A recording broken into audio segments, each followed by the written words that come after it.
That did not alarm her. He was always pretty well controlled. When she finally said what had happened and he was still quiet, she was alarmed, and raised a window shade.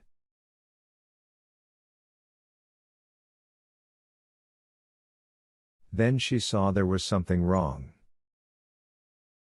"I've sent for a nurse. She's about ready to collapse herself." He himself doubted if the old gentleman would be able to rally. Not only because of his age, but because he had neither eaten nor slept properly since the first murder.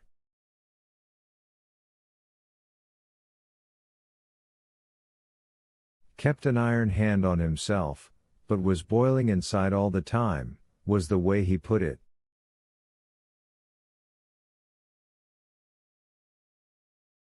As to Emily's death, he had no theory whatever, except that it was an accident. "Where's there a motive?" he asked. "A quiet, peaceable, middle-aged woman, a devoted daughter and a good neighbor. Who would want to do away with her? Trouble with all of us is that we're trying to connect it with Mrs. Lancaster's murder. Well, I'd say offhand that there's no connection. There is no relation between the impulse that wielded that axe next door and this shooting. There was fury behind the axe." "What sort of accident?" Mother demanded, refusing since nothing could bring Miss Emily back to be done out of a second crime.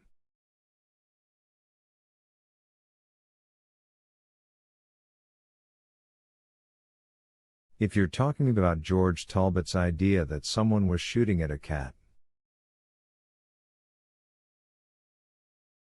"I didn't say that, although it's possible. But with the amount of crime there is today, and especially after what had happened here, almost anyone would feel justified in shooting at a figure moving along that path at something after 1 o'clock in the morning."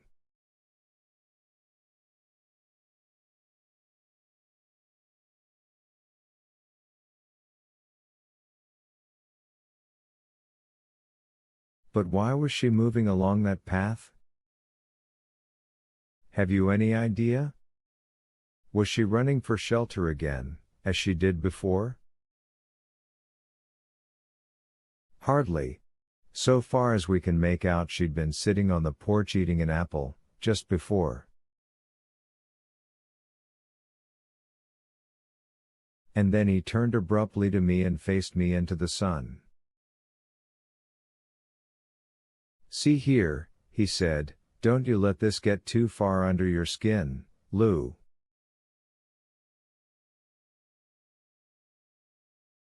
You have your own life to live, you know.' And out of sheer tension and strain I spoke out as I had never spoken before. 'Have I?' I said. 'I wonder, Doctor. I haven't lived any of my own life yet. I'm like Miss Emily in that.' 'Louisa,' said Mother sharply. 'Control yourself. I'm sick and tired of controlling myself.' 'What does it lead to? A bullet in the dark, and nothing to carry away with one. No life, no anything. I wanted to marry and I couldn't, and now.' Then of course I broke down, and Mother went out of the room and I did not see her again for hours.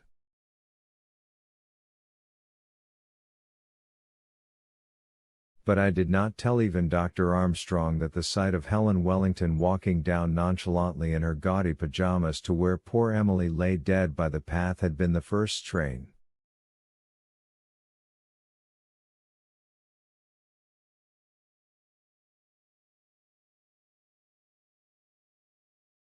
Not, I think, that I really cared for Jim, but because of sheer contrast.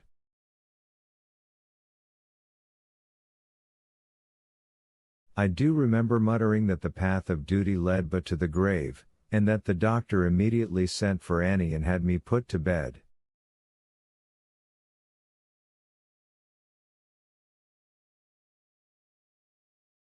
But he understood rather more than I thought he did, for before he left he sat down beside me and took my hand.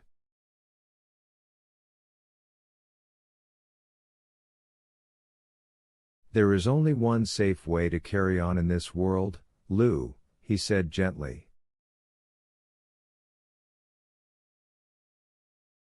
"That is to let the past take care of itself and to look ahead.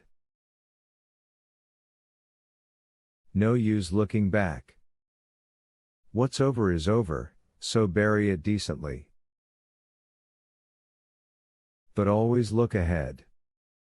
That's the game. To what? Well, we may evolve some ideas about that later," he said, and soon after he went away.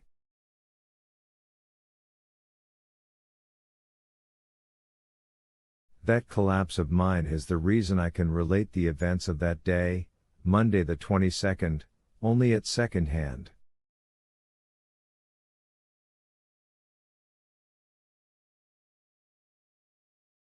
Chapter 23. Miss Emily had, it developed, been shot from the right side, which if she had been on her way toward the Talbot house made it appear as though the bullet had come from no man's land.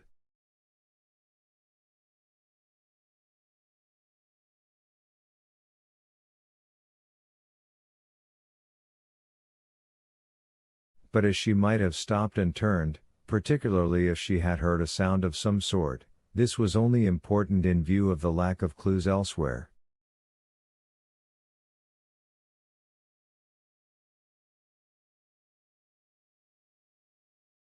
Thus the area between the Talbot and Lancaster houses, largely garden with soft flower beds, showed no footprints whatever.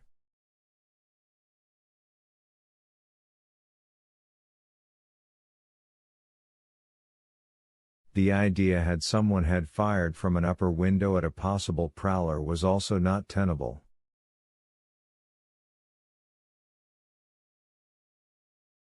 The postmortem showed that the bullet had entered and left the head in an almost horizontal line.